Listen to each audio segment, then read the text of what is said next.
Di Dusun Mawar, cinta Arif dan Rina dulu seharum melati. Namun, malam kelam itu mengubah segalanya. Sebuah pengkhianatan terkuak, menghancurkan janji suci.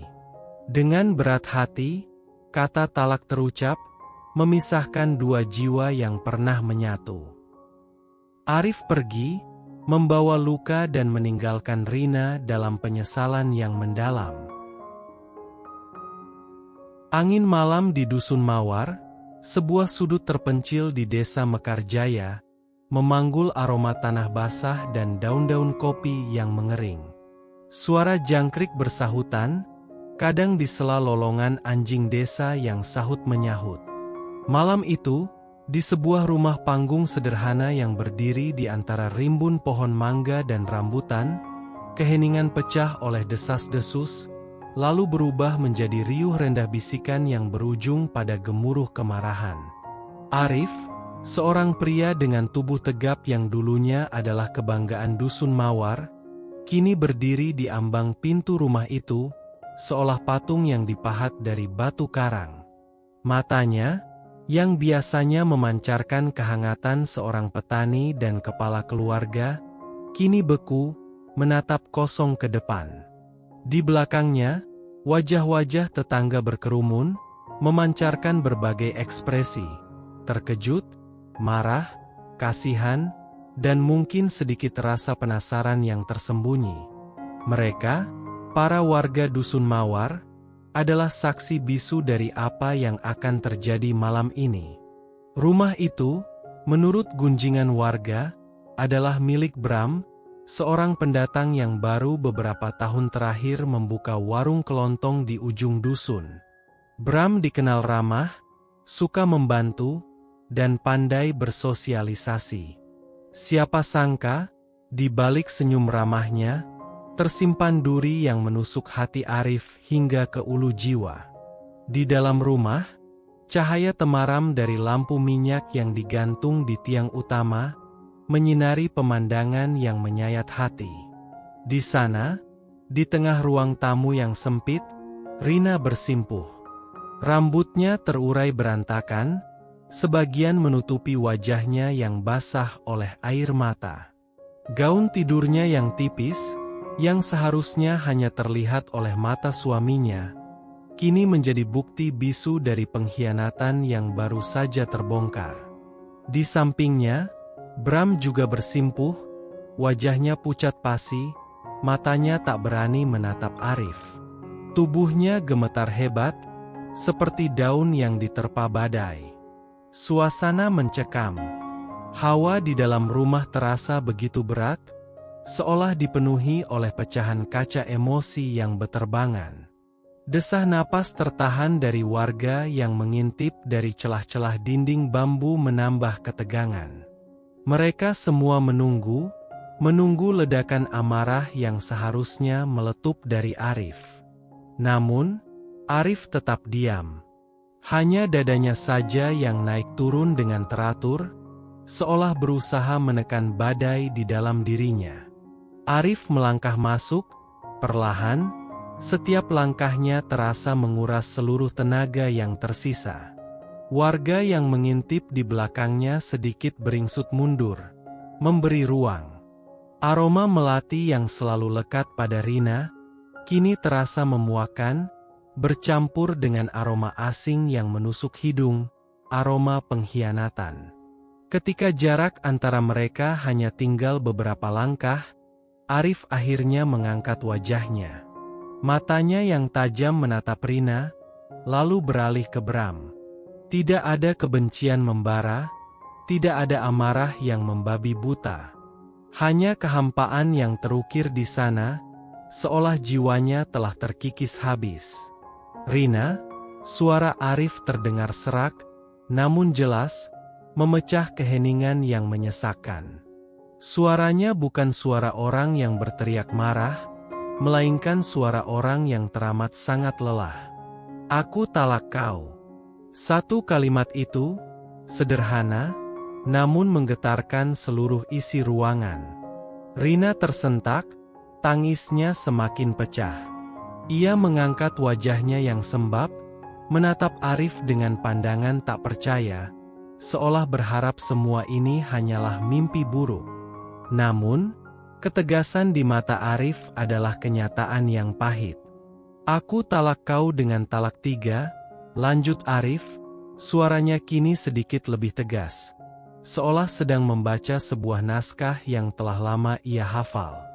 "Mulai detik ini, kau bukan lagi istriku." Warga di luar terkesiap. Talak 3. Itu berarti tidak ada jalan kembali, tidak ada ruang untuk rujuk. Itu adalah keputusan mutlak, sebuah akhir yang pahit untuk sebuah pernikahan yang dulu dimulai dengan janji-janji manis di bawah naungan pohon randu di tengah dusun. Rina meronta, mencoba meraih kaki Arif, namun tubuhnya terlalu lemas. Isakannya berubah menjadi jeritan pilu yang menusuk hati. "Mas, jangan, Mas, jangan lakukan ini." Arif tidak bergeming. Ia membiarkan isakan Rina memenuhi ruangan, membiarkan suaranya yang parau menusuk telinganya.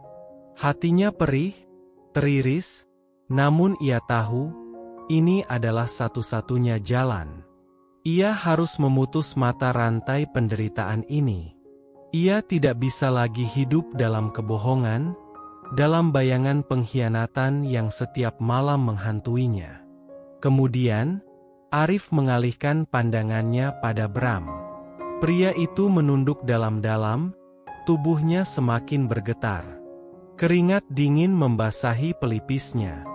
"Bram," panggil Arif, suaranya tenang, datar, namun syarat dengan beban yang tak terhingga.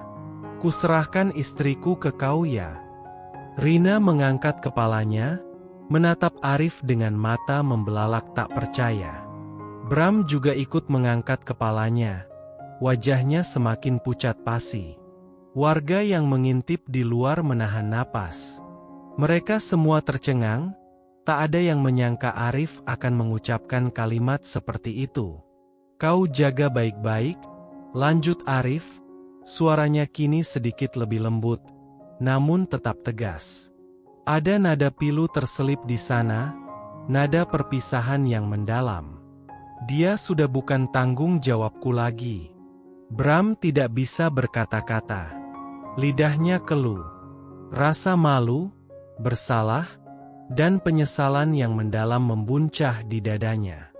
Ia tidak pernah menyangka Arif akan bereaksi seperti ini. Ia membayangkan amarah, tinju, atau setidaknya cacian. Tapi ketenangan Arif, kalimatnya yang dingin namun penuh makna, justru jauh lebih menyakitkan daripada pukulan fisik manapun. Perlahan, Bram mengangkat tangannya yang gemetar, mencoba meraih tangan Arif. "Maafkan saya, Mas Arif. Saya minta maaf sebesar-besarnya." Suaranya tercekat, ia tak sanggup melanjutkan kalimatnya. Arif hanya mengangguk tipis, tanpa ekspresi. Ia menarik tangannya, membiarkan Bram meraihnya lagi. Kemudian, tanpa diduga, Bram bangkit, melangkah mendekat, dan memeluk Arif erat-erat. Pelukan itu penuh penyesalan, penuh permohonan maaf yang tak terucap. Tubuhnya bergetar hebat di pelukan Arif. Arif merasakan tubuh Bram yang bergetar, merasakan aroma keringat dan ketakutan yang memancar dari pria itu. Hatinya, yang tadinya terasa mati rasa, kini kembali disengat nyeri. Namun, ia tidak membalas pelukan itu. Ia membiarkan Bram melepaskan sebagian bebannya di bahunya. Setelah beberapa saat yang terasa abadi, Bram melepaskan pelukannya. Matanya merah dan basah. Ia menatap Arif dengan tatapan memohon. "Jaga dia baik-baik, Bram," ulang Arif. Suaranya kali ini terdengar lebih seperti bisikan. Sebuah pesan terakhir, sebuah harapan yang entah akan terwujud atau tidak. Kemudian, Arif berbalik. Ia tidak lagi menatap Rina yang kini merosot ke lantai, menangis histeris. Ia tidak lagi menatap Bram yang berdiri membeku dengan penyesalan yang membuncah. Ia melangkah keluar dari rumah itu, meninggalkan segala kenangan, segala luka, segala pengkhianatan di dalamnya. Warga di luar sedikit minggir, memberi jalan. Tak ada yang berani bersuara, tak ada yang berani menatapnya secara langsung. Mereka hanya bisa mengamati punggung Arif yang perlahan menjauh, ditelan kegelapan malam. Langkahnya tegap, seolah tak membawa beban. Namun, siapa yang tahu badai apa yang bergejolak di dalam hatinya? Arif berjalan terus, menembus kegelapan malam yang perlahan mulai menipis oleh bias cahaya fajar di ufuk timur. Kakinya terasa pegal, namun rasa sakit fisik itu tak seberapa dibanding luka menganga di hatinya. Setiap langkah yang ia ayunkan, seolah membawa beban ribuan ton. Ia meninggalkan dusun Mawar, tempat ia dilahirkan, dibesarkan, dan membangun mimpi bersama Rina. Kini, mimpi itu hanya tinggal puing. Ia berjalan ke arah perkebunan kopi yang luas, tempat ia sering menghabiskan hari-harinya. Aroma tanah basah dan daun kopi yang baru dipetik menusuk hidungnya. Aroma yang dulu menenangkan, kini terasa hambar. Ia menyusuri jalan setapak yang biasa ia lalui, jalan yang setiap pagi ia injak dengan semangat membara, kini ia lalui dengan langkah gontai dan hati yang kosong. Arif berhenti di sebuah gubuk kecil di tengah perkebunan. Gubuk itu adalah tempatnya beristirahat saat bekerja di sawah atau kebun. Sederhana, hanya terbuat dari bambu dan beratapkan rumbia. Disinilah ia sering membayangkan masa depan bersama Rina, membayangkan anak-anak mereka yang akan bermain di antara tanaman kopi. Semua hayalan itu kini terasa seperti bumerang, memukul balik, menusuk jantungnya. Ia masuk ke dalam gubuk, menyalakan lampu minyak yang redup. Debu menempel di mana-mana, menandakan gubuk itu jarang digunakan. Ia duduk di bangku kayu reot, membiarkan punggungnya bersandar pada dinding bambu yang dingin. Ia memejamkan mata, membiarkan bayangan-bayangan itu muncul. Rina, wajahnya yang cantik, senyumnya yang manis, rambutnya yang hitam panjang. Dulu, ia adalah definisi kebahagiaan bagi Arif. Segalanya tentang Rina adalah alasan ia terus berjuang. Ia ingat saat pertama kali melihat Rina di sebuah acara hajatan desa. Gadis itu mengenakan kebaya sederhana, namun memancarkan aura kecantikan yang memukau. Sejak saat itu, hati Arif terpaut. Ia bekerja keras untuk bisa meminang Rina, berjanji akan membahagiakannya seumur hidup. "Mas Arif, jangan lupa makannya," suara Rina dulu sering terngiang di telinganya. Diikuti senyum lembut yang menenangkan. "Pulang nanti biar Rina pijitin, pasti capek." Kini, suara itu berubah menjadi isakan pilu, tangisan penyesalan yang ia saksikan sendiri di rumah Bram. Rasa sakit itu begitu nyata, seolah duri-duri tajam menusuk dadanya. Ia benci dirinya yang lemah, yang tidak bisa menahan air matanya agar tidak jatuh. Arif mencoba mengalihkan pikirannya. Ia memikirkan sawahnya, kebun kopinya, pekerjaan yang menunggunya. Tapi semua itu terasa hambar, tanpa gairah. Ia merasa seperti robot, bergerak tanpa jiwa. Di luar gubuk, fajar mulai menyingsing. Cahaya keemasan menembus celah-celah daun kopi, menciptakan pola-pola indah di tanah. Suara burung mulai ramai bersahutan, menyambut pagi. Namun, bagi Arif, pagi ini terasa lebih dingin, lebih sepi dari pagi-pagi sebelumnya. Ia menyalakan api kecil di tungku, merebus air untuk membuat kopi. Aroma kopi hitam yang pekat sedikit menenangkan pikirannya. Ia menyeruput kopi panas itu perlahan, membiarkan kehangatan menyebar di tubuhnya. Pagi itu, Arif tidak pergi ke sawah. Ia hanya duduk di gubuk, termenung. Sesekali, ia mengambil cangkul dan mencabuti rumput liar di sekitar gubuk, seolah ingin melampiaskan kekesalannya pada sesuatu. Tapi rasa kosong itu tetap ada, mengisi setiap sudut hatinya. Kabar perceraian Arif dan Rina, apalagi dengan talak 3 dan penyerahan Rina kepada Bram, menyebar bagai api di musim kemarau di Dusun Mawar. Bisik-bisik, gosip, dan komentar pedas bertebaran di setiap sudut. Ada yang kasihan pada Arif, ada yang mencaci maki Rina, dan tak sedikit yang menghujat Bram. Kasihan sekali Arif, pria sebaik itu dikhianati, kata Bu Siti, tetangga Arif, kepada Bu Ani di warung kopi. Bu Siti, dengan rambutnya yang sudah banyak uban dan kerutan di wajahnya, selalu menjadi sumber informasi tercepat di dusun. Matanya yang tajam seolah tak pernah luput dari setiap peristiwa. Padahal Rina itu cantik, tapi kelakuannya, astagfirullah, timpal Bu Ani sambil menggeleng-gelengkan kepala.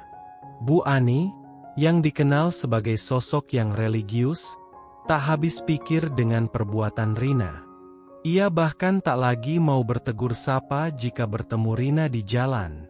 Si Bram itu memang ular berbisik, dari awal saya sudah curiga, sahut Pak Karim, tetua dusun, dengan nada geram. Pak Karim, pria tua dengan janggut putih tipis, adalah sosok yang disegani di Dusun Mawar.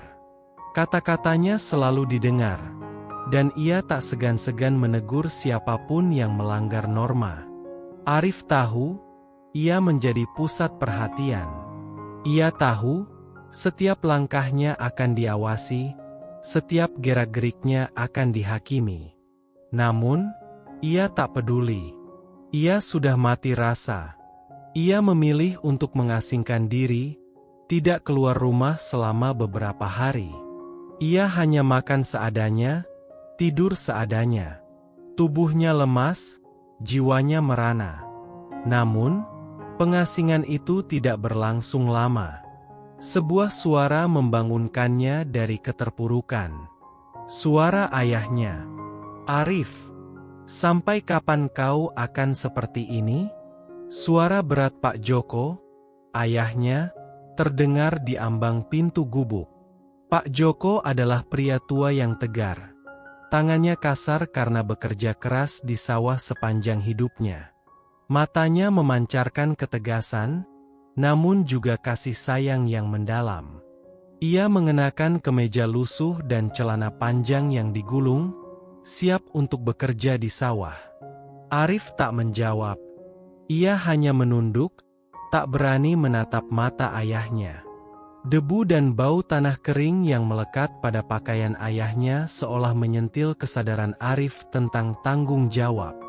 Lihat dirimu, lanjut Pak Joko, melangkah masuk dan duduk di samping Arif. Ia menatap putranya dengan tatapan prihatin, namun tanpa celah. Rambut acak-acakan, wajah pucat, mata cekung. Kau bukan Arif yang kukenal. Apa kau lupa bagaimana dulu kau berjanji pada ibu dan bapak akan menjadi pria yang kuat dan bertanggung jawab? Arif masih diam. Kalimat ayahnya seperti panah tajam yang menembus pertahanannya. Ia merasa malu pada dirinya sendiri, pada orang tuanya. Hidup ini memang keras, Nak, kata Pak Joko, suaranya melembut. Ia mengelus punggung Arif dengan tangan kasarnya.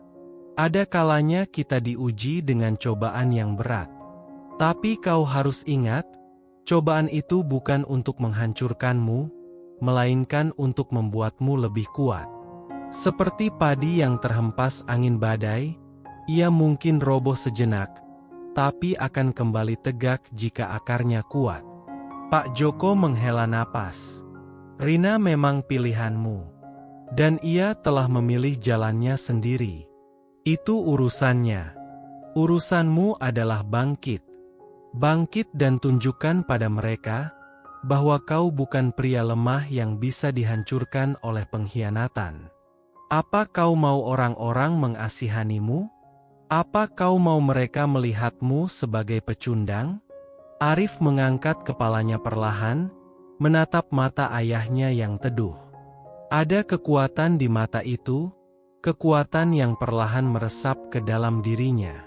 Kata-kata ayahnya membakar semangatnya yang telah lama padam. Kau punya sawah yang luas, kebun kopi yang subur. Kau punya tangan yang kuat, pikiran yang cerdas.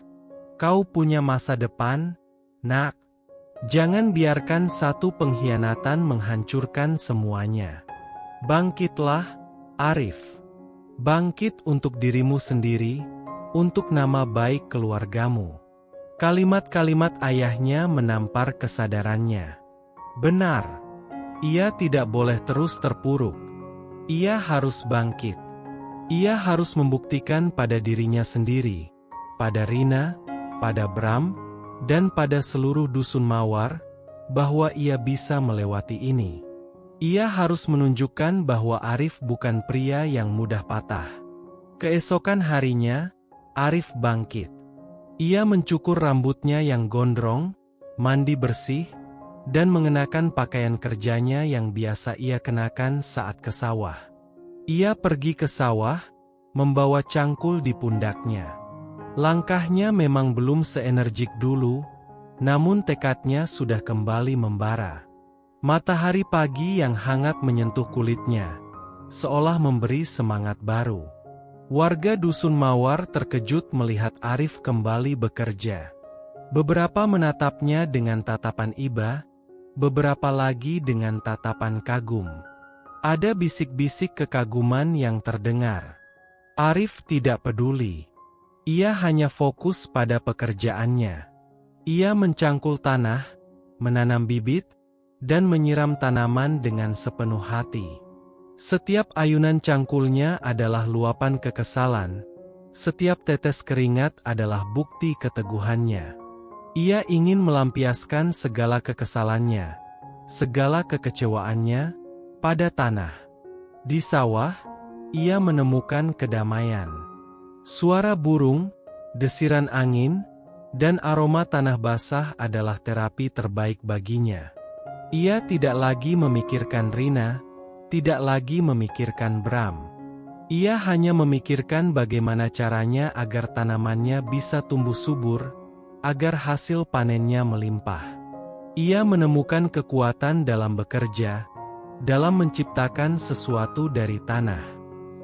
Sementara Arif berusaha bangkit, kehidupan Rina dan Bram justru terpuruk dalam jurang penyesalan dan pengucilan. Setelah malam penggerebekan itu, Rina tidak lagi berani keluar rumah. Ia mengurung diri, menangis sepanjang hari.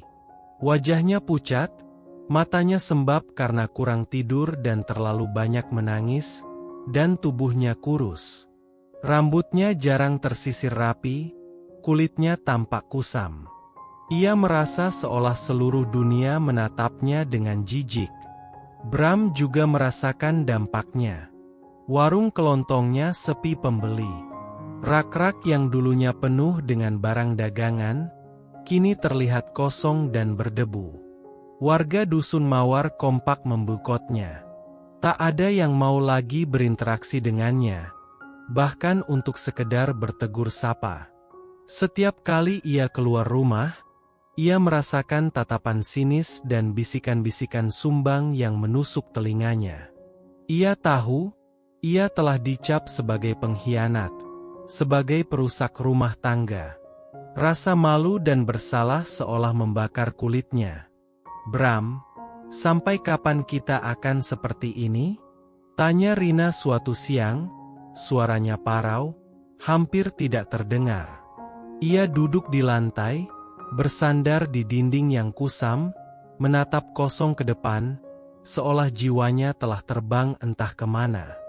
Bram yang sedang menyapu lantai warung, menghentikan aktivitasnya. Sapunya tergeletak begitu saja di lantai.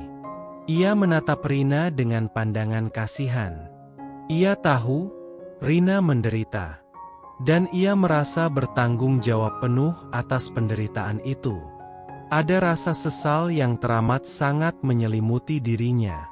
"Aku tidak tahu, Rina," jawab Bram lirih, suaranya serak.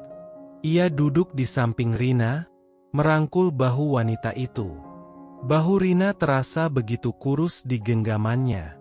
"Warga semua membenci kita. Mereka tidak mau memaafkan kita." Rina mulai menangis lagi, isakannya memilukan. "Aku merindukan rumahku, Mas Bram. Aku merindukan Mas Arif. Aku merindukan semuanya yang dulu. Aku menyesal. Aku menyesal telah melakukan ini. Kenapa aku begitu bodoh? Kenapa aku menghancurkan kebahagiaanku sendiri?" Kata-kata Rina menusuk hati Bram. Ia tahu Rina menyesal, namun penyesalan itu juga mengikis dirinya. Ia juga menyesal. Ia tidak pernah bermaksud menghancurkan rumah tangga Arif. Hubungannya dengan Rina dimulai dari sekedar perhatian kecil, obrolan ringan, hingga akhirnya terbawa perasaan dan terbakar nafsu yang sesaat. Ia tahu itu salah, namun ia tidak bisa berhenti. Kini, ia harus menanggung akibatnya. "Kita akan cari jalan keluar, Rina," kata Bram, mencoba menenangkan, meskipun ia sendiri tidak tahu bagaimana. Ia mengusap air mata Rina. "Kita akan hadapi ini bersama. Aku akan bekerja lebih keras. Kita akan buktikan pada mereka bahwa kita bisa berubah." Namun, Rina hanya terus menangis. Isakannya semakin keras, seolah ingin melepaskan semua beban di dadanya. Ia teringat bagaimana Arif dulu mencintainya, bagaimana Arif memperlakukannya seperti ratu. Ia teringat betapa bahagianya hidupnya dulu. Setiap pagi Arif akan menyanyikan lagu untuknya saat ia memasak. Setiap sore Arif akan membawakannya bunga liar yang ia petik di tepi sawah. Semua itu hancur karena kebodohannya, karena nafsu sesaat yang tak terkendali. Suatu hari, Rina mencoba keluar rumah. Ia ingin pergi ke sungai, tempat ia biasa mencuci pakaian. Ia merindukan udara segar, keramaian kecil di sungai. Namun, ia melihat sekelompok ibu-ibu sedang bergosip di tepi jalan, dekat sumur umum. Mereka adalah Bu Siti, Bu Ani, dan beberapa tetangga lainnya. Saat mereka melihat Rina, bisikan mereka langsung terhenti. Keheningan yang tiba-tiba itu terasa lebih menyakitkan daripada cacian. Mereka menatap Rina dengan tatapan jijik dan sinis, seolah ia adalah makhluk menjijikkan. Rina merasa seolah ditelanjangi, semua dosanya terpampang nyata di depan mata mereka. Ia berbalik, berlari kembali ke rumah, air matanya tak terbendung. Bram melihat semua itu dari dalam warung. Ia merasa tak berdaya. Ia ingin melindungi Rina, tapi bagaimana? Warga dusun Mawar sudah menjauhi mereka. Mereka sudah dikucilkan. Rasa frustrasi dan putus asa melanda dirinya. Beberapa bulan berlalu. Arif mulai kembali menemukan ritmenya. Sawahnya semakin subur, kebun kopinya semakin menghasilkan. Ia bekerja dengan semangat baru, seolah ingin membuktikan sesuatu pada dirinya sendiri dan pada dunia. Tubuhnya kembali tegap, wajahnya kembali merona, kulitnya yang dulu kusam kini terlihat lebih sehat. Ia bahkan sering tersenyum, senyum yang tulus, bukan senyum yang dipaksakan. Suatu sore, saat Arif sedang mengangkut hasil panen kopi dari kebunnya, keranjang bambu besar penuh biji kopi kering di pundaknya. Ia berjalan menyusuri jalan setapak yang melewati rumah Bram. Sejak insiden itu, Arif selalu menghindari jalan ini, memilih jalan memutar yang lebih jauh. Namun, sore itu ia harus melintasinya karena jalan lain terlalu berlumpur setelah hujan semalam.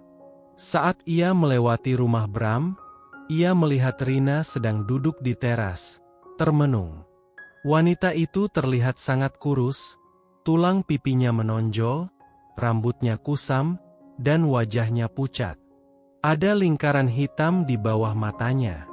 Ia tidak lagi terlihat seperti Rina yang dulu ia kenal, Rina yang ceria dan penuh semangat, yang selalu menebarkan aroma melati.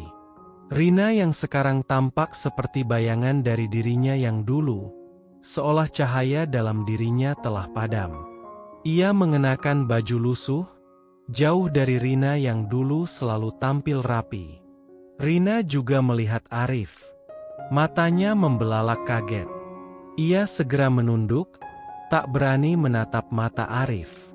Dadanya bergemuruh, rasa malu dan bersalah membuncah di hatinya, seolah ada ribuan jarum yang menusuk. Ia ingin menghilang saja dari muka bumi. Arif tidak berhenti. Ia terus berjalan, memanggul keranjang kopi di pundaknya. Ia mencoba untuk tidak melihat, tidak peduli. Ia memaksakan dirinya untuk menatap lurus ke depan. Tapi pandangannya sempat terkunci pada Rina, pada tubuh ringkih itu. Ada rasa perih yang tipis menyelinap di hatinya, melihat kondisi mantan istrinya. Sebuah rasa kasihan yang tak bisa ia hindari. Namun, ia segera menepis perasaan itu. Rina sudah bukan urusannya lagi. Ia harus fokus pada jalannya sendiri. Tak lama setelah Arif berlalu, Bram keluar dari rumah. Ia melihat Rina yang masih menunduk, gemetar. Ia tahu, Rina baru saja melihat Arif. Wajah Rina terlihat semakin pucat. "Kau baik-baik saja, Rina?" tanya Bram lembut, tangannya mengelus bahu Rina. Bahu Rina terasa dingin. Rina hanya mengangguk, namun matanya berkaca-kaca. Air matanya kembali menetes, membasahi pipinya yang cekung. "Masih sakit, Mas Bram?" "Sakit sekali melihatnya bahagia, sementara aku begini." Bram duduk di samping Rina, memeluk wanita itu erat. Ia bisa merasakan getaran tubuh Rina. "Aku tahu, Rina. Aku juga. Tapi kita harus kuat. Kita harus hadapi ini." Ia menatap punggung Arif yang perlahan menghilang di kejauhan, ditelan rimbunnya pohon-pohon. Ada rasa iri yang menusuk di hatinya. Arif terlihat kuat, tegar, dan berhasil bangkit. Ia bahkan terlihat lebih baik dari sebelumnya. Sementara mereka terjebak dalam lingkaran penyesalan dan keterpurukan yang seolah tak ada habisnya. "Dia terlihat baik-baik saja," bisik Bram, lebih kepada dirinya sendiri. "Dia bahkan terlihat lebih bahagia." Suatu malam, beberapa minggu setelah pertemuan tak terduga itu, Bram datang ke rumah Arif. Ia datang sendiri, tanpa Rina. Hujan baru saja reda, meninggalkan jejak-jejak genangan air di tanah. Udara terasa dingin, menusuk kulit. Aroma tanah basah dan daun-daun yang basah menusuk hidung. Bulan bersinar penuh, memancarkan sinarnya yang temaram, menciptakan bayangan-bayangan panjang di halaman rumah. Arif sedang duduk di teras rumahnya, menyeruput kopi hangat. Ia terkejut melihat Bram berdiri di ambang pintu. Wajahnya terlihat lesu dan matanya memerah. Jantungnya berdegup kencang. Amarah lama sempat menyeruak, namun ia berusaha mengendalikannya. Ia sudah berjanji pada dirinya sendiri untuk tidak lagi membiarkan emosi menguasai dirinya. "Ada apa, Bram?" tanya Arif dingin, tanpa senyum, tanpa sapaan ramah. Suaranya terdengar datar, namun ada nada waspada di dalamnya. Bram menunduk, tangannya mengepal di samping tubuhnya. Ia terlihat ragu, namun ada tekad di matanya saat ia mengangkat wajah. Saya ingin bicara denganmu, Mas Arif. Ada hal penting yang harus saya sampaikan. Arif hanya mengangguk, mempersilakan Bram masuk. Ia tahu, percakapan ini akan sulit. Ia sudah menduga Bram akan datang. Bram duduk di kursi kayu di depan Arif, tubuhnya terlihat lesu. Ia tidak berani menatap mata Arif secara langsung, hanya menatap ke lantai. Wajahnya menggambarkan beban berat yang ia pikul. "Saya minta maaf, Mas Arif," kata Bram, suaranya parau, terdengar seperti bisikan. "Saya minta maaf atas semuanya. Saya tahu, tidak ada kata maaf yang bisa membayar kesalahan saya. Saya tahu saya sudah menghancurkan hidupmu, dan itu adalah dosa yang tak terampuni." Arif hanya diam, membiarkan Bram melanjutkan. Ia menyeruput kopinya perlahan, menatap Bram dengan tatapan yang sulit diartikan. "Saya tidak pernah berniat menghancurkan rumah tanggamu, Mas. Sungguh, semuanya terjadi begitu saja. Saya terlalu bodoh. Saya hilaf. Saya tidak bisa mengendalikan diri. Godaan itu terlalu kuat." Bram berhenti sejenak, menghela napas, seolah menahan tangis. "Saya tahu itu bukan alasan. Saya tahu itu tidak bisa dimaafkan." Bram mengangkat kepalanya, menatap Arif dengan mata berkaca-kaca, penuh penyesalan. "Saya tahu, Mas Arif membenci saya. Dan itu wajar. Saya pantas menerima semua ini. Saya pantas menerima semua cacian dan pengucilan dari warga. Saya pantas hidup menderita." Arif menghela napas panjang. "Aku tidak membencimu, Bram. Kebencian hanya akan menghabiskan energiku. Aku hanya kecewa. Sangat kecewa. Kalian telah menghancurkan kepercayaan yang sudah kubangun bertahun-tahun. Kalian telah mengkhianati janji suci di hadapan Tuhan. Bagaimana dengan Rina, Mas?" tanya Bram, suaranya tercekat. Ia menunduk lagi, memilin jemarinya yang gemetar. Dia sangat terpukul. Dia tidak bisa menerima semua ini.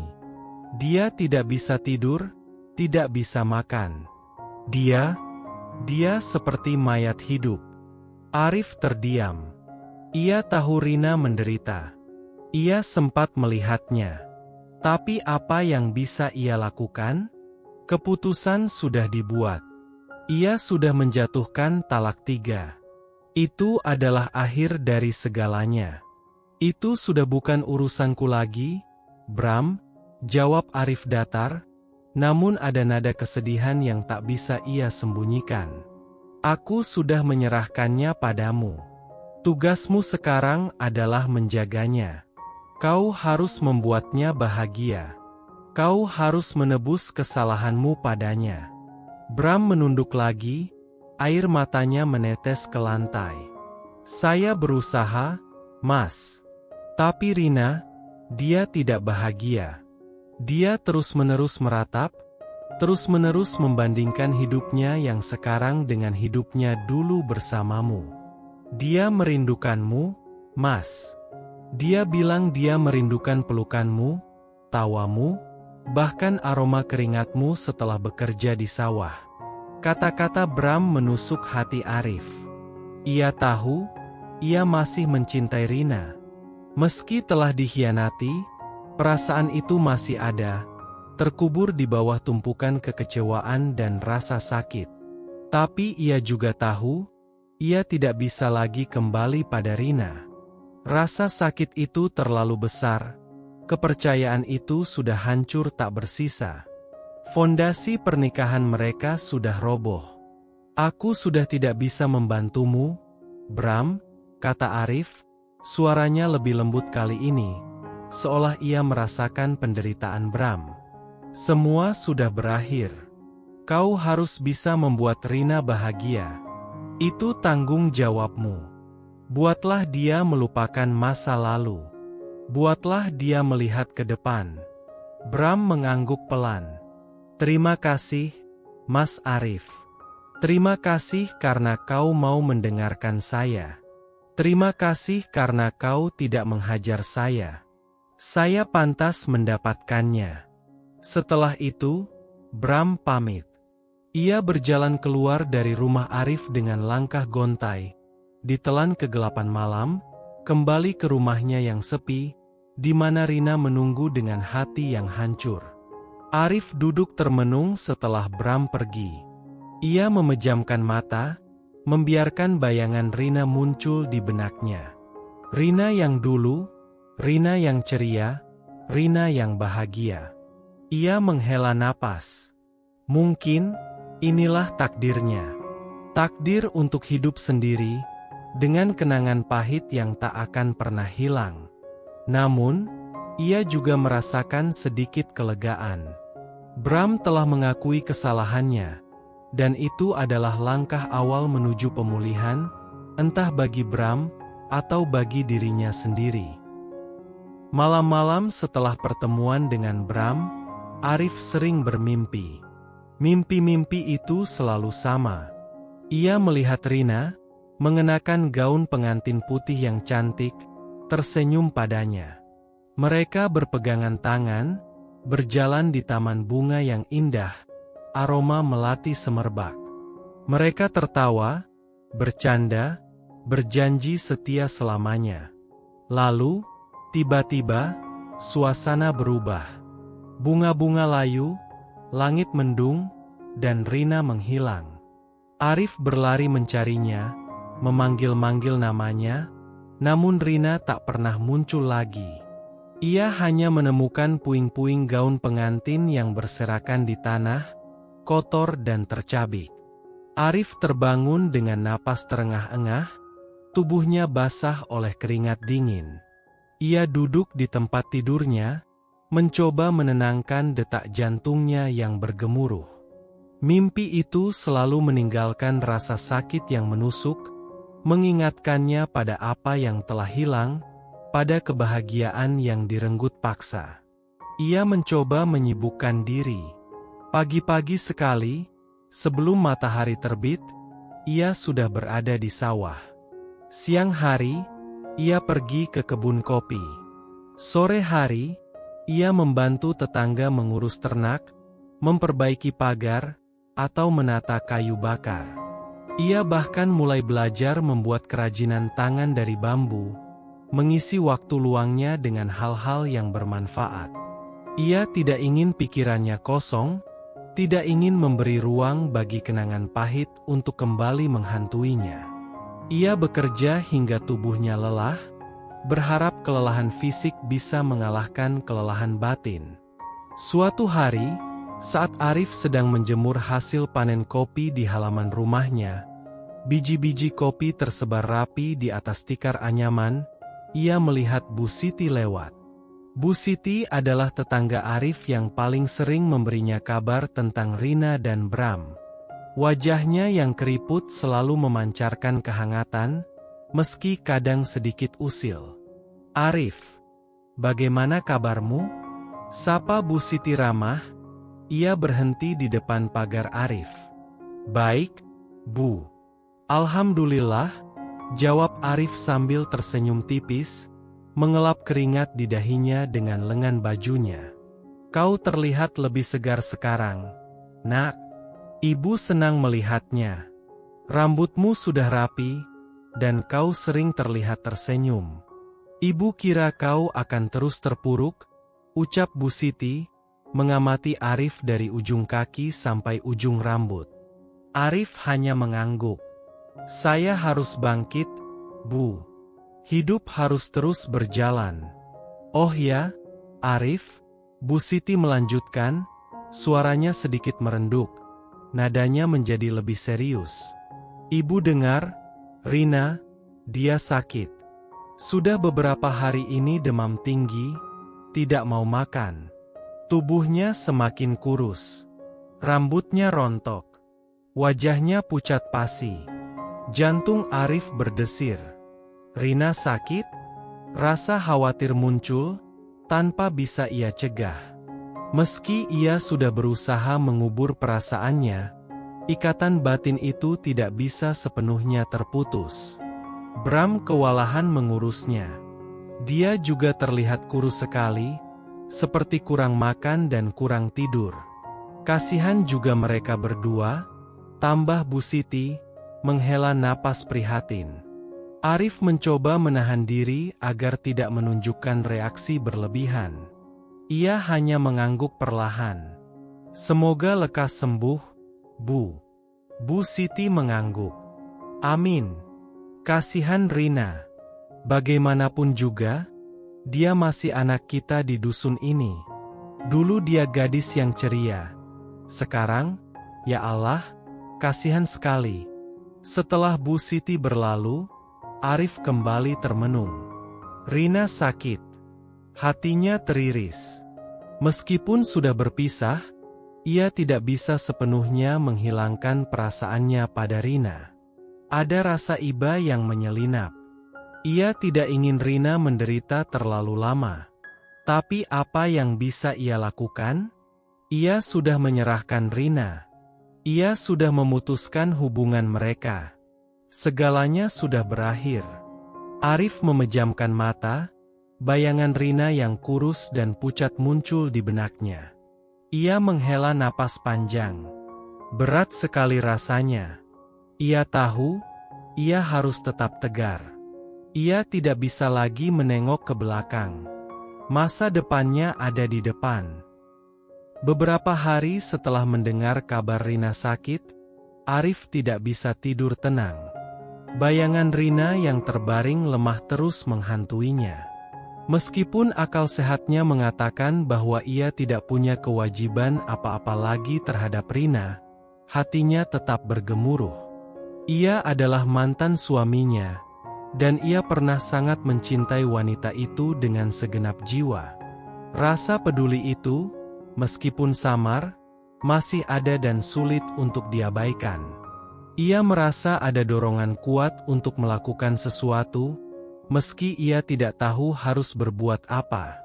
Suatu sore, saat matahari mulai terbenam dan mewarnai langit dusun Mawar dengan semburat jingga keemasan yang indah, Arif memutuskan untuk melakukan sesuatu yang mungkin akan disesalinya, atau mungkin tidak. Sesuatu yang terasa aneh dan tidak masuk akal, namun hatinya memaksanya. Ia memutuskan untuk menjenguk Rina. Bukan sebagai suami, bukan sebagai kekasih, melainkan sebagai seorang manusia yang pernah terikat, yang pernah berbagi cerita, yang pernah menyayangi. Sebagai sesama warga dusun, ia mandi, mengenakan kemeja bersih yang baru disetrika, dan berjalan ke rumah Bram.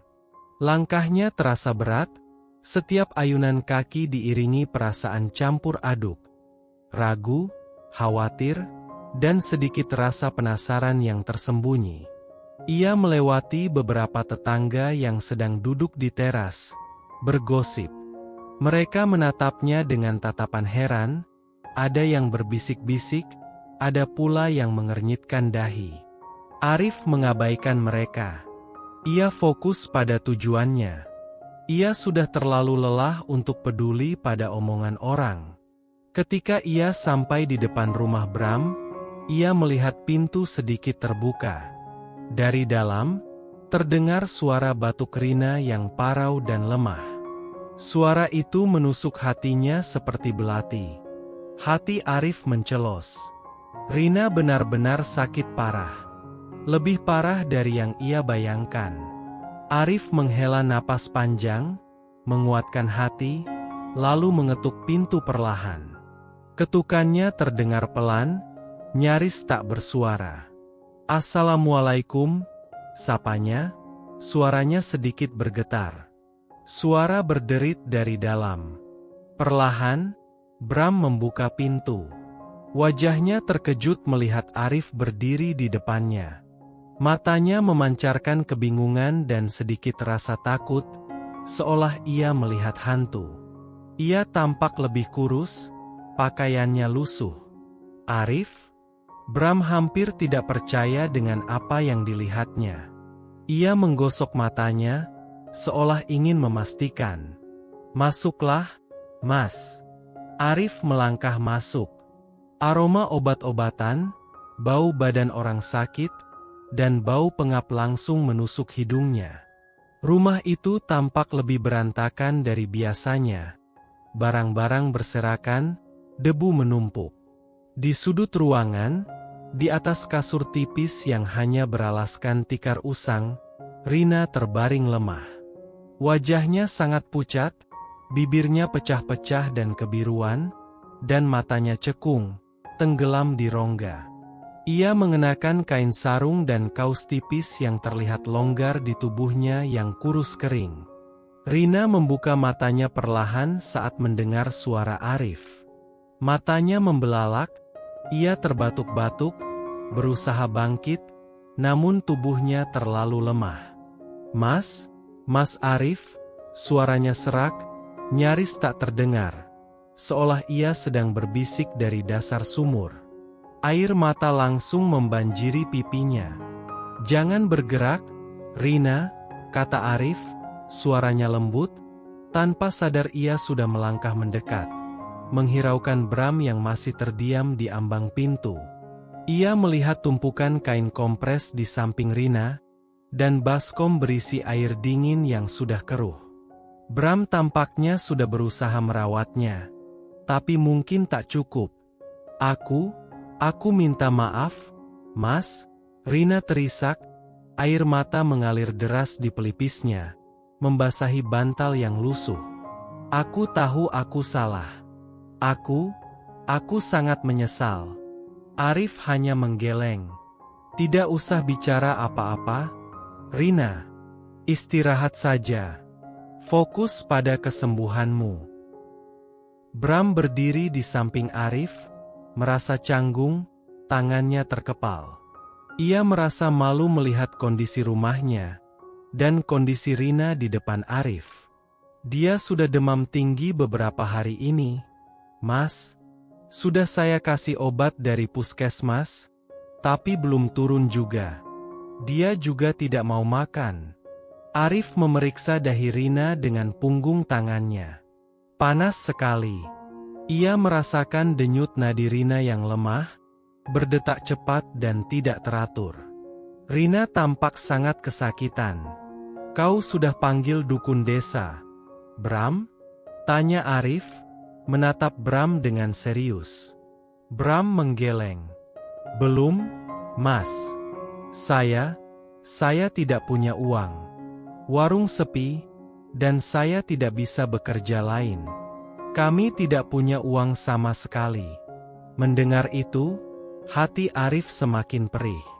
Ia tahu, setelah insiden itu, Bram dan Rina pasti kesulitan ekonomi. Warung mereka sepi, dan mereka mungkin tidak punya penghasilan sama sekali. Mereka berdua pasti kelaparan. "Baiklah," kata Arif, memutuskan, nadanya tegas. Ia mengeluarkan beberapa lembar uang dari sakunya. "Aku akan panggilkan Pak Dukun. Ini untuk beli beras dan lauk. Kau harus makan juga, Bram. Dan belikan Rina bubur yang lembut." Bram menatap Arif dengan tatapan tak percaya, seolah ia adalah malaikat penolong yang turun dari langit. Air matanya menetes. "Terima kasih, Mas. Terima kasih banyak. Saya tidak tahu harus berkata apa." "Jangan dipikirkan. Cepat panggil Pak Dukun. Setiap detik berharga," desak Arif. Arif keluar dari rumah Bram, melangkah cepat menuju rumah Pak Dukun. Pak Dukun adalah tabib desa yang terkenal dengan ramuan herbalnya dan kemampuan spiritualnya. Ia sudah banyak membantu warga dusun Mawar yang sakit. Arif menjelaskan kondisi Rina dengan cepat. Tak lama kemudian, Arif kembali bersama Pak Dukun. Pak Dukun, seorang pria tua dengan rambut putih panjang dan tatapan mata yang teduh, memeriksa Rina, meraba nadi, dan mengamati mata wanita itu. Ia juga membacakan doa-doa. Setelah itu, ia mengeluarkan beberapa jenis daun-daunan dan akar-akaran dari tas anyamannya. Ini direbus, diminum 3 kali sehari, kata Pak Dukun, menyerahkan ramuan itu kepada Bram. Dan ini, untuk dikompres. Jangan biarkan badannya terlalu panas. Berikan bubur lembut dan air kelapa hijau. Air kelapa bisa menurunkan panas dalam. Bram mengangguk patuh, tangannya gemetar menerima ramuan dan uang. Terima kasih banyak, Pak Dukun. Terima kasih, Mas Arif. Pak Dukun pamit, meninggalkan Arif dan Bram berdua dengan Rina. Arif berdiri di samping Rina, mengamati wanita itu dalam diam.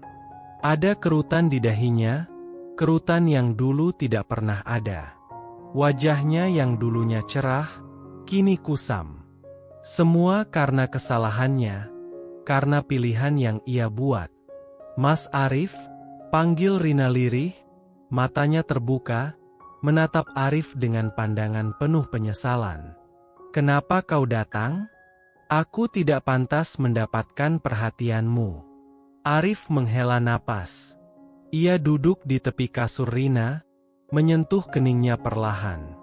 Aku hanya ingin memastikan kau baik-baik saja, Rina. Sebagai sesama manusia, aku tidak pantas mendapatkan perhatianmu, Mas, kata Rina. Air matanya kembali mengalir, membasahi telinganya. Aku sudah menghancurkan semuanya. Aku sudah mengkhianatimu. Aku sudah membuatmu menderita. Sudah? Rina, kata Arif, suaranya melembut, ada nada kelelahan di dalamnya. Yang sudah terjadi, biarlah terjadi. Sekarang fokus saja pada kesembuhanmu. Jangan pikirkan yang lain-lain dulu. Bram mengamati interaksi mereka dalam diam.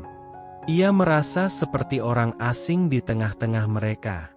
Ada ikatan yang kuat antara Arif dan Rina, ikatan yang mungkin tidak akan pernah bisa ia pahami, ikatan yang lebih dalam dari sekedar cinta. Ini adalah ikatan sejarah, ikatan jiwa. Keesokan paginya, Arif kembali menjenguk Rina. Ia membawa beberapa buah-buahan dari kebunnya, seperti pisang dan pepaya, yang ia tahu baik untuk orang sakit dan mudah dicerna. Ia juga membawa bubur yang ia masak sendiri, bubur ayam dengan sedikit jahe untuk menghangatkan badan.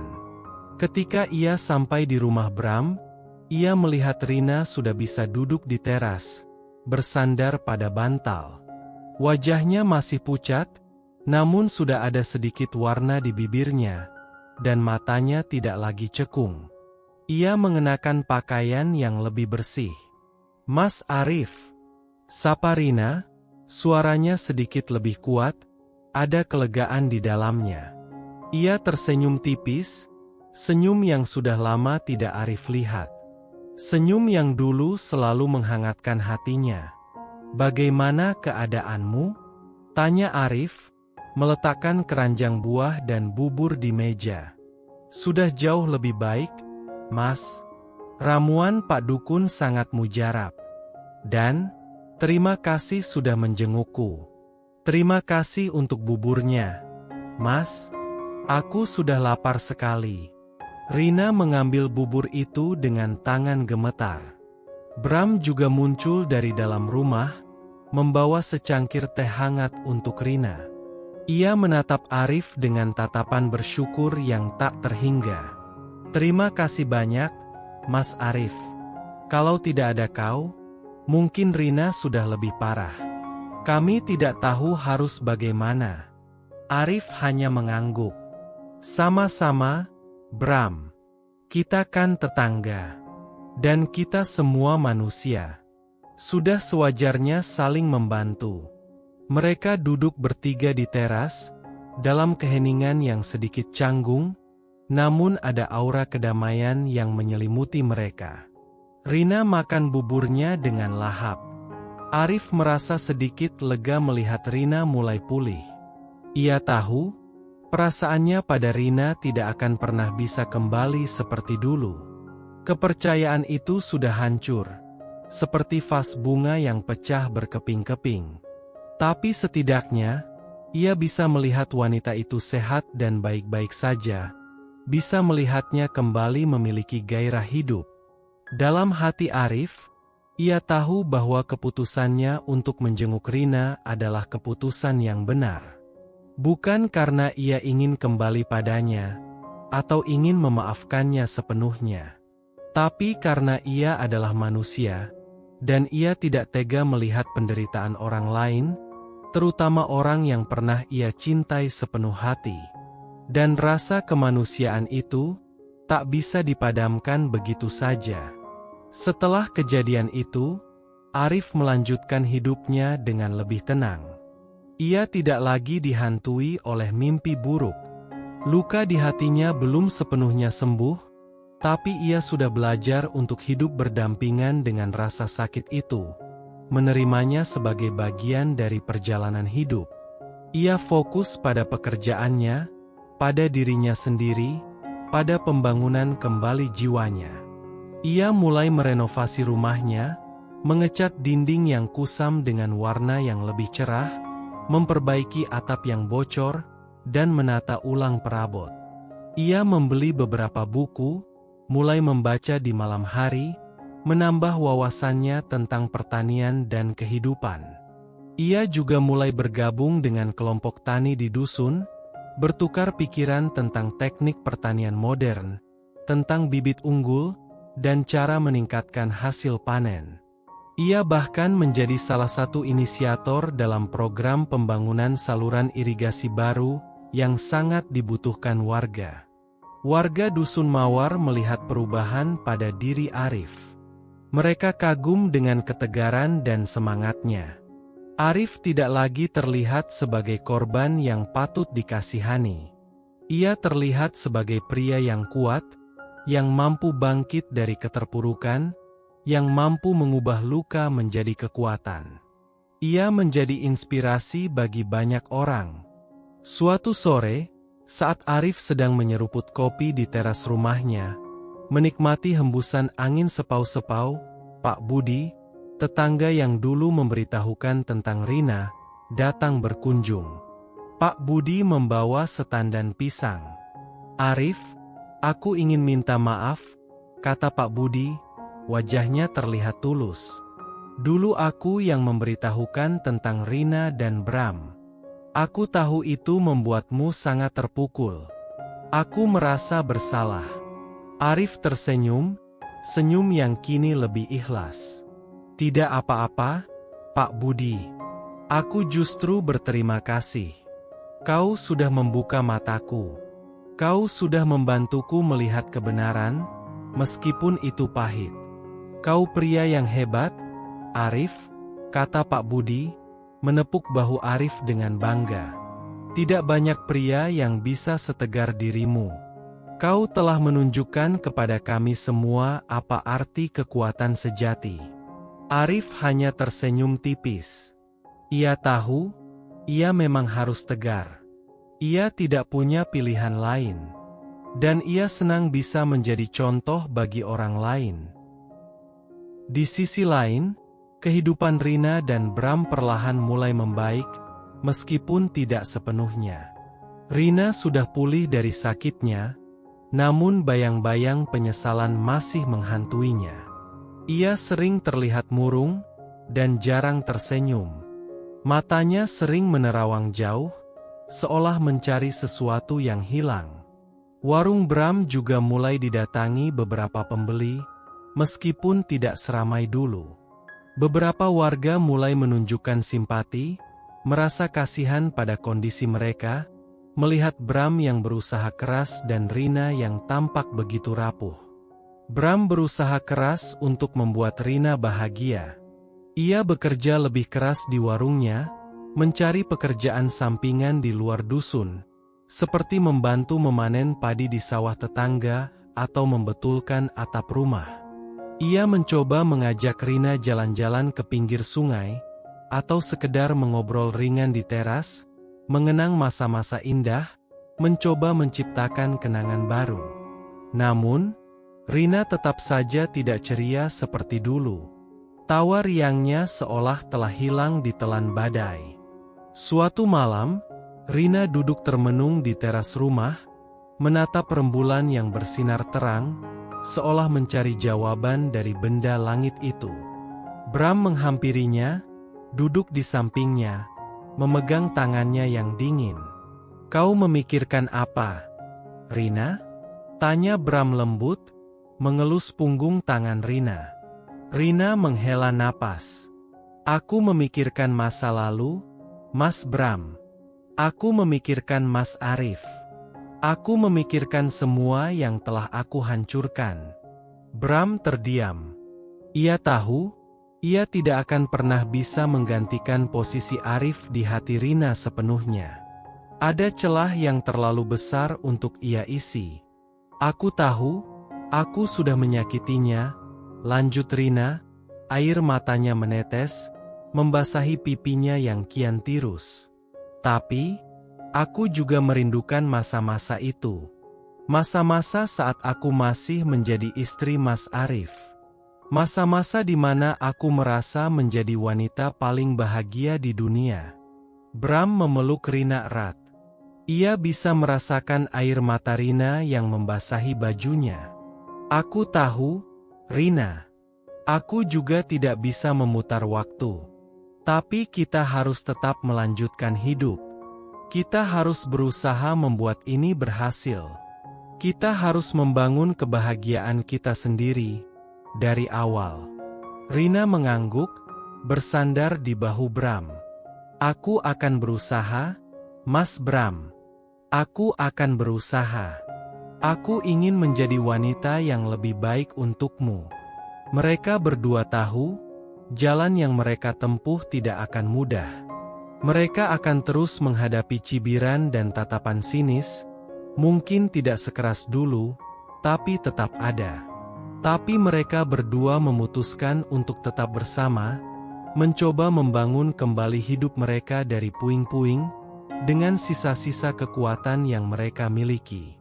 Mereka sadar, ini adalah konsekuensi dari pilihan mereka. Waktu terus berjalan.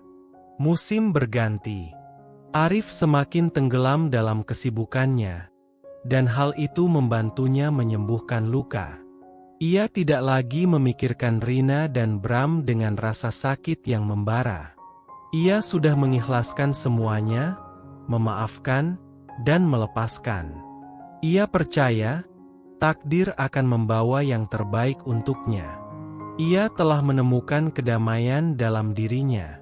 Suatu hari, saat Arif sedang membantu salah satu tetangganya memanen jagung di kebun, seorang wanita muda datang menghampiri. Wanita itu adalah Kirana, seorang guru baru di sekolah dasar desa sebelah. Ia baru saja pindah ke dusun Mawar, menempati rumah kosong di ujung dusun yang dulunya milik almarhum kakek Mardi.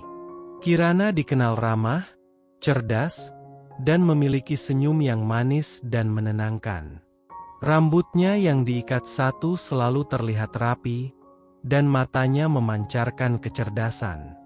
"Maaf, Pak Arif," sapa Kirana lembut. Suaranya merdu seperti melodi. Ia membawa keranjang bambu kosong di tangannya. "Saya dengar Bapak sangat mahir dalam mengurus kebun dan tanaman. Bolehkah saya meminta sedikit bantuan?" Arif menoleh. Ia tersenyum tipis. Senyum yang kini terasa lebih ringan. "Tentu saja, Mbak Kirana. Ada apa? Apa ada tanaman yang sakit? Saya punya beberapa tanaman bunga dan sayuran di halaman rumah, tapi saya tidak tahu bagaimana cara merawatnya." Saya khawatir mereka akan mati, dan saya sangat menyukai tanaman, jelas Kirana, wajahnya sedikit malu, menggaruk kepalanya yang tidak gatal. Oh, itu gampang sekali, kata Arif, mengangguk. Nanti saya bantu melihatnya sepulang dari sini. Tidak usah sungkan. Saya juga senang kalau tanaman bisa tumbuh subur. Terima kasih banyak, Pak Arif. Kirana tersenyum manis. Senyumnya begitu tulus, begitu menenangkan, seolah menyebarkan kehangatan di sekitar mereka. Ada cahaya di matanya yang membuat Arif merasa damai. Sejak saat itu, Arif dan Kirana sering berinteraksi. Arif sering membantu Kirana merawat tanamannya, mengajarkan cara memupuk, menyiram, dan membasmi hama. Atau sekedar mengobrol di teras rumah Kirana, berbagi cerita tentang kehidupan di dusun. Kirana sering bercerita tentang pekerjaannya sebagai guru, tentang anak-anak didiknya yang lucu, tentang cita-citanya untuk memajukan pendidikan di desa. Arif mendengarkan dengan seksama, sesekali memberikan nasihat atau sekedar lelucon ringan yang membuat Kirana tertawa. Ada sesuatu yang berbeda pada diri Kirana. Ia tidak menghakimi Arif. Ia tidak menanyakan tentang masa lalunya yang kelam. Ia hanya melihat Arif sebagai seorang pria yang baik hati, pekerja keras, dan tulus. Kehadiran Kirana membawa warna baru dalam hidup Arif yang tadinya terasa hampa, seolah ia membawa embun di musim kemarau. Suatu sore, saat mereka sedang duduk di teras rumah Kirana, menikmati teh hangat dan pisang goreng buatan Kirana, Arif tiba-tiba merasakan getaran aneh di hatinya. Getaran yang sudah lama tidak ia rasakan, getaran yang terasa lembut dan menyenangkan. Ia menatap Kirana, wanita itu sedang tersenyum saat menceritakan kisah lucu tentang salah satu muridnya yang bandel. Cahaya matahari senja yang keemasan menyinari wajah Kirana, membuatnya terlihat semakin cantik dan bercahaya. "Mbak Kirana," panggil Arif, suaranya sedikit bergetar. Ia merasa gugup. Kirana menoleh, menatap Arif dengan tatapan bertanya, senyumnya masih mengembang. "Ya, Pak Arif, saya merasa nyaman berbicara denganmu," kata Arif, memberanikan diri. Kau sangat baik. Kau membuat saya merasa hidup kembali." Kirana terdiam sejenak, pipinya merona merah muda. Ia menatap Arif, lalu tersenyum lagi. Senyum yang kini berbeda, senyum yang mengandung harapan, senyum yang membalas perasaan Arif.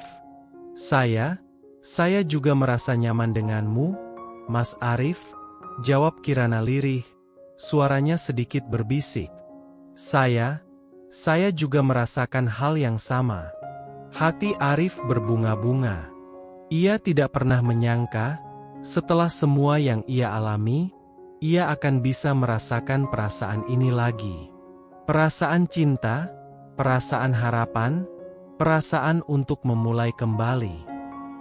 Arif dan Kirana mulai menjalin hubungan. Mereka tidak terburu-buru. Mereka melangkah perlahan, saling mengenal lebih dalam, saling berbagi cerita, saling menopang. Kirana tidak pernah memaksa Arif untuk bercerita tentang masa lalunya. Namun ia selalu siap mendengarkan dengan penuh empati jika Arif ingin berbagi. Dan Arif, perlahan-lahan, mulai membuka diri.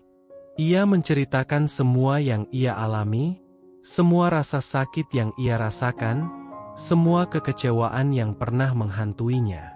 Kirana mendengarkan dengan sabar, tanpa menghakimi, tanpa mengeluarkan sepatah kata pun. Ia hanya menggenggam tangan Arif, memberikan dukungan yang tak terucapkan, memberikan kekuatan melalui sentuhannya. Hubungan mereka menjadi buah bibir di dusun Mawar. Kali ini, bisik-bisik yang terdengar adalah bisik-bisik kebahagiaan. Warga senang melihat Arif kembali bahagia. Mereka melihat Kirana sebagai wanita yang baik, yang cerdas, yang tulus, dan yang pantas mendampingi Arif. Ibu-ibu di warung kopi kini berganti topik pembicaraan, dari menggunjing Rina menjadi mengagumi Arif dan Kirana. Di sisi lain, Rina dan Bram mendengar kabar tentang Arif dan Kirana. Rina merasakan tusukan kecil di hatinya. Ada rasa iri, ada rasa penyesalan yang mendalam. Ia tahu, ia telah kehilangan Arif selamanya. Ia melihat Arif yang kini kembali berseri, bahkan terlihat lebih bersinar dari sebelumnya. Sementara ia dan Bram masih terpuruk dalam bayang-bayang masa lalu, berusaha keras untuk bangkit. "Mas Bram," kata Rina suatu malam, saat ia mendengar kabar tentang Arif yang akan segera menikah dengan Kirana. Suaranya terdengar lirih, dipenuhi kesedihan. Apakah kita akan bahagia juga suatu hari nanti? Apakah kita bisa sebahagia mereka?" Bram memeluk Rina erat. Ia tahu, Rina masih mencintai Arif, mungkin akan selalu begitu. Tapi ia juga tahu, Rina harus belajar untuk melepaskan. Sama seperti ia yang harus belajar untuk membangun kebahagiaan mereka sendiri, tanpa bayang-bayang masa lalu yang kelam. Pasti, Rina, pasti kita akan bahagia. Kita akan membangun kebahagiaan kita sendiri, perlahan-lahan. Kita harus percaya. Malam pernikahan Arif dan Kirana adalah malam yang meriah di Dusun Mawar. Seluruh warga hadir, ikut merayakan kebahagiaan Arif. Lampu-lampu hias berkelap-kelip, musik mengalun merdu, dan aroma masakan lezat memenuhi udara. Arif mengenakan kemeja batik terbaiknya. Wajahnya memancarkan kebahagiaan yang tulus dan tak terhingga.